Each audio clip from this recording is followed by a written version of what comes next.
Gracias, ministra. Muy buenos días. ¿Cómo está? Le saluda Joana Ramos. Gracias por estar aquí en Caché Noticias. Buenos días, Joana. ¿Cómo está usted? Muy bien, ministra. El día de ayer, ya en horas de la noche, el Ejecutivo envió a la Asamblea la reforma tributaria, esta vez denominada Ley Orgánica para el Desarrollo Económico y Sostenibilidad Fiscal tras la pandemia de COVID-19. Esto fue enviado, el documento fue enviado como proyecto económico urgente. Este documento que ya está en manos de la Asamblea contiene las sugerencias, las recomendaciones que iba a hacer la bancada de Pachacutic y de la Izquierda Democrática.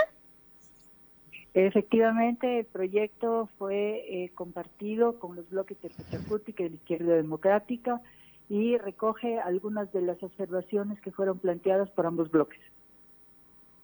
Y ahora, porque ellos habían dicho que se iban a reunir con el presidente de la República, Guillermo Lasso, una vez que él llegara de su viaje a Europa y se iban a analizar algunas otras de las propuestas. ¿Pero qué pasó entonces con esa reunión? Esa reunión se va a producir por pedido del bloque de la Izquierda Democrática, después, o sea, del envío de la ley en el momento en que el presidente de la República retorne al Ecuador. ¿Se tendrían ya los votos, ministra, dentro del CAL para que no suceda lo que pasó la primera vez que el Ejecutivo mandó el proyecto de creación de oportunidades? Esta vez sí se podría superar ese obstáculo. Esperamos que se supere el obstáculo una vez que el documento, o sea, el proyecto de ley, y antes de eso, el mecanismo y la forma del envío de la ley ha sido previamente consultada con los bloques legislativos. Con estos dos bloques legislativos, adicionalmente del bloque de Creo y del bloque del BAM. ¿Qué pasa entonces con UNES, con el Partido Social Cristiano? A ellos no se les envió antes el borrador. No, pero ellos lo conocerán ahora y tendrán dos equipos de técnicos disponibles en la Asamblea Nacional para realizar las consultas y tener los diálogos que ellos deseen. Uno de los cambios, ministra, que tiene este proyecto de ley es que se aumente entonces la base para las personas, para que las personas tributen. Ya no sería de $2,000, sino a partir de los $5,000. ¿Esto no significa que se tendrá menor recaudación de la esperada por este proyecto de ley? ¿Se lo consultó usted? No, porque se ha producido dentro del proyecto de ley un balance, de manera que las personas naturales van a pagar menos impuestos, o sea, va a subir la base, como usted bien señala, pero en cambio las empresas van a hacer una mayor contribución. Ya entonces quedaría así. ¿Y por qué no desde un principio haberlo hecho así? Nos habríamos evitado tanto tiempo que se perdió. Sí, se podía hacer entonces. El resultado del proyecto de ley, tal como está presentado, ha sido que el gobierno escuche lo que las indicaciones que se produjeron desde la sociedad civil y desde algunas organizaciones de la sociedad civil también, y algunos criterios técnicos en el momento en el que se envió el primer proyecto de ley. De manera que, sensible a la opinión pública, el gobierno ha modificado el proyecto de ley y ha enviado en los términos que usted ha señalado antes.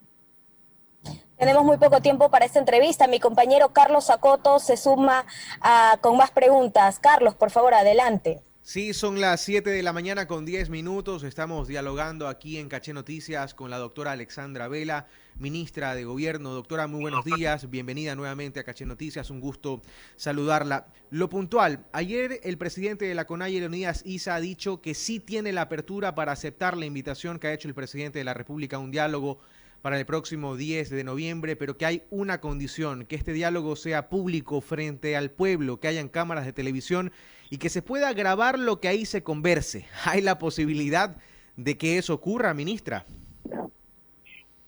El gobierno ha invitado al presidente de la CONAIE a un diálogo en los mismos términos en que se produjo el diálogo anterior. De manera que no estamos invitando a un diálogo para que aquella persona a la que se le invita establezca condiciones sobre de qué manera debe desarrollarse. Esto es una sociedad democrática. La invitación ha sido formulada por el presidente de la República al presidente de la CONAIE y ha sido formulada para que el presidente de la CONAIE venga al Palacio Nacional y dialogue con el presidente de la República en el Palacio Nacional. Es decir, la reunión, como usted ha dicho, en las mismas condiciones en el Palacio de Carondelet, a puerta cerrada y con declaraciones posteriores como ocurrió la vez anterior.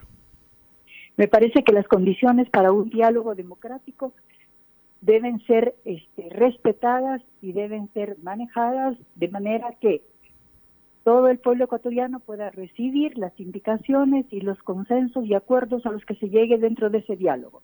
Y usted comprenderá que un diálogo en una asamblea, transmitido por los medios de comunicación como si fuera un show, no reúnen las condiciones para realizar un diálogo cuando se vaya a ese diálogo de verdad con la sana intención de llegar mediante el procedimiento del diálogo a los acuerdos y los consensos que el país necesite. Ese es el diálogo. Y en el diálogo uno entra al diálogo sin condiciones previas para debatir los temas y encontrar aquellos puntos de encuentro que le permitan al país superar sus problemas. ¿Cuál es el sentir de la mesa chica del gobierno, ministra? ¿Hay realmente predisposición de estas organizaciones y en particular del señor Leonidas Issa para llegar a un acuerdo? Mire usted que ayer en esta reunión en Alausí, en la provincia de Chimborazo, hemos visto cómo el líder de la CONAIE incluso dirige una suerte de ritual en la que terminan quemando una gigantografía con la fotografía del presidente de la República. ¿Cómo toman ustedes este tipo de acciones? Entendemos que en algunas de las organizaciones de base, en algunas de las organizaciones de carácter provincial, en algunos de los dirigentes de la CONAIE, en algunos de los dirigentes de Pachacutic, existe un deseo de diálogo verdadero.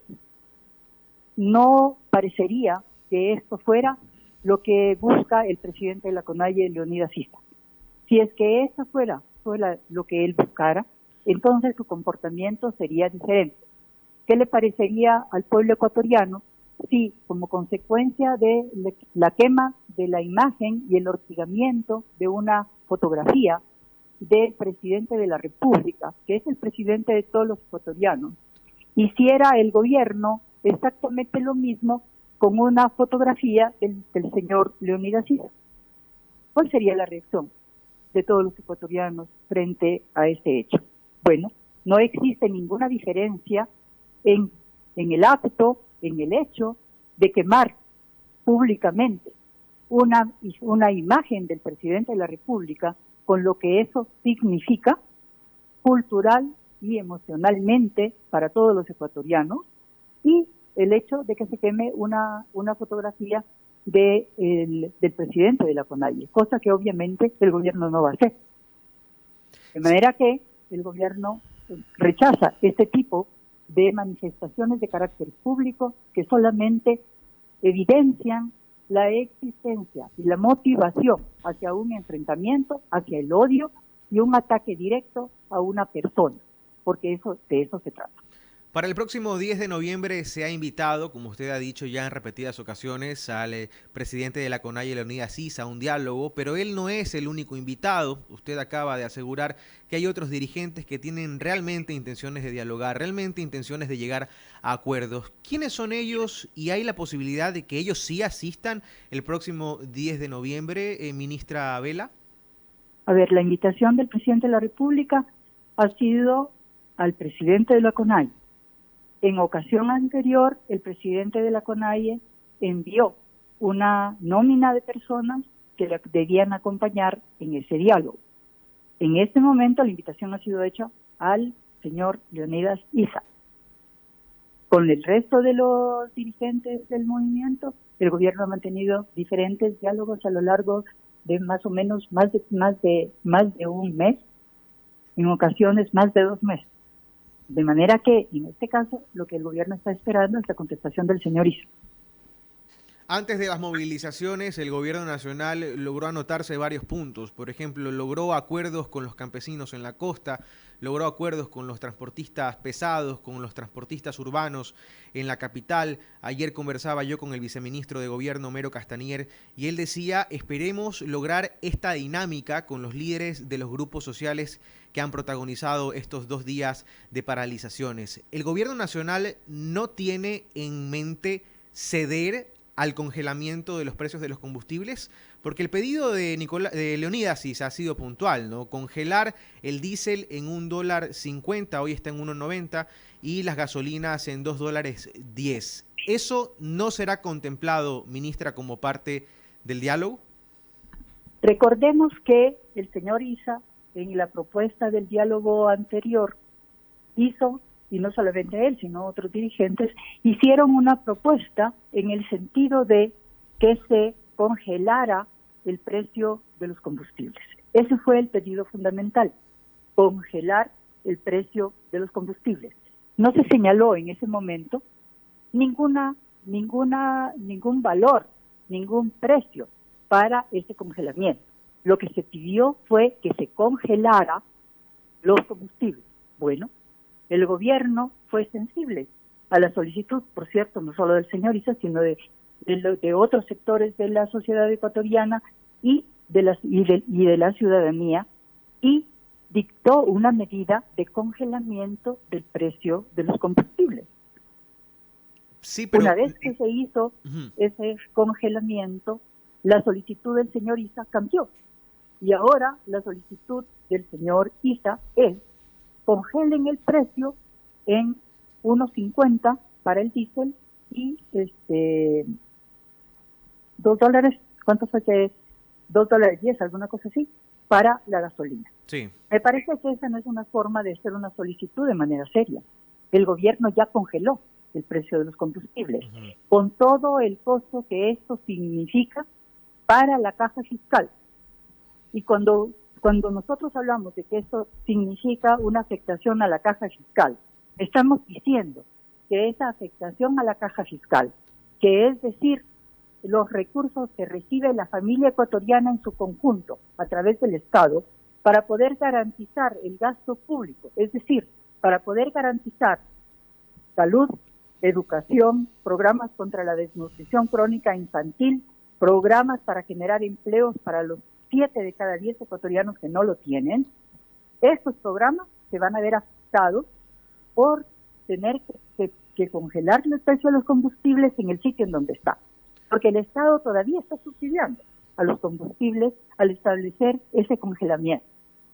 De manera que, por el un lado, se produce un efecto negativo para el gasto público que favorece a la mayoría de los ecuatorianos, sobre todo aquellos más vulnerables que lo requieren. Y por el otro lado, se afecta al medio ambiente. ¿Por qué razón? Porque los combustibles fósiles, cuando se queman, afectan y destruyen la naturaleza. Entonces, si debemos ser coherentes entre los discursos y la realidad, es importante que todos aclaremos cuál es ese objetivo final que estamos buscando.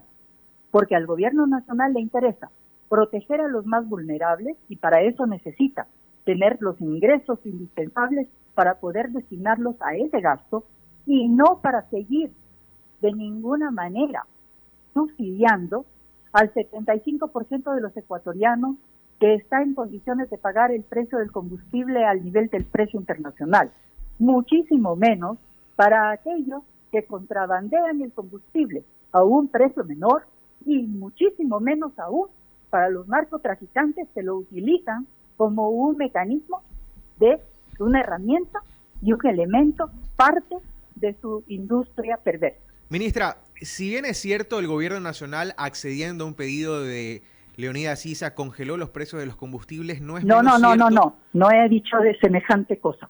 No he dicho que el gobierno nacional haya decidido a congelar los combustibles a solicitud del señor Issa, de ninguna manera. Pero fue una de las solicitudes, lo acaba de decir. El gobierno nacional ha tomado una decisión en función de lo que consideró que era la opinión pública mayoritaria. Bueno, a lo que iba, ministra, era que no es menos cierto que los precios de los combustibles se han incrementado. Y la pregunta puntual es, en el marco de estos nuevos diálogos, ¿no está a poder revisar esos precios a la baja, congelarlos a la baja? No. En lo absoluto. No lo está porque no es conveniente para el pueblo ecuatoriano, porque lo único que sería beneficiar fundamentalmente a aquellas personas que tienen más ingresos, porque este es un impuesto de carácter regresivo. El 75% de ecuatorianos que tienen mayores ingresos deben pagar el precio de la gasolina al precio internacional, y Tampoco el gobierno desea de ninguna manera facilitar los temas para que los contrabandistas o los narcotraficantes utilicen eso. Entonces, eso de el descongestar en este momento no está en la agenda del gobierno. Y tampoco ya se habla de focalizar, por ejemplo, el tema de los combustibles para transportistas. Focalizar es una alternativa, sobre todo si es que estamos pensando en los grupos de pequeños emprendedores y del sector agrícola, para los pequeños agricultores, para aquellos que pueden requerir un respaldo del gobierno nacional. Es importante recalcar eso, ¿no? Sí se evalúa entonces focalizar el precio de los combustibles para algunos sectores. Usted dice pequeños agricultores, pero ¿también transportación pesada, también transportación pública, ministra? No, señor, no, señor. Para el transporte pesado y ese, no, el gobierno no está contemplando en este momento ninguna focalización adicional. Sí. Aquella que ya tiene el transporte, sobre todo el transporte urbano y el transporte comunitario. 7 de la mañana con 22 minutos, 7 de la mañana con 22 minutos, ministra Alexandra Vela, solamente para terminar una consulta en lo político. El gobierno nacional ha retrocedido ya en este discurso de la muerte cruzada. Esto ya se ha dejado en un segundo orden, ya no se habla de ese tema. Esperamos entonces o entendemos entonces que hay expectativa en torno a lo que ocurra dentro de la Asamblea Nacional. ¿Y qué pasaría sobre el anuncio de una eventual consulta popular que sonaba con fuerza hace unos meses, pero que ya de eso casi no se escucha nada, ministra? El presidente de la República ha señalado el día de ayer que en este momento el principal objetivo del gobierno nacional es llegar mediante el diálogo en la Asamblea Nacional a obtener las aprobaciones de los proyectos de ley que son indispensables para que el pueblo ecuatoriano pueda avanzar. Entonces, ese es el camino, es las rutas que ha señalado el presidente de la República. ¿Consulta popular? No todavía. En este momento el presidente de la República ha dicho que va al diálogo en la Asamblea Nacional. Todas las expectativas entonces están vertidas en el legislativo. En buena hora por esa aclaración. 7 de la mañana con 24 minutos. Queremos agradecer la presencia de la doctora Alexandra Vela, ministra de Gobierno, quien nos ha acompañado esta mañana en Caché Noticias. Muy amable. Gracias a usted.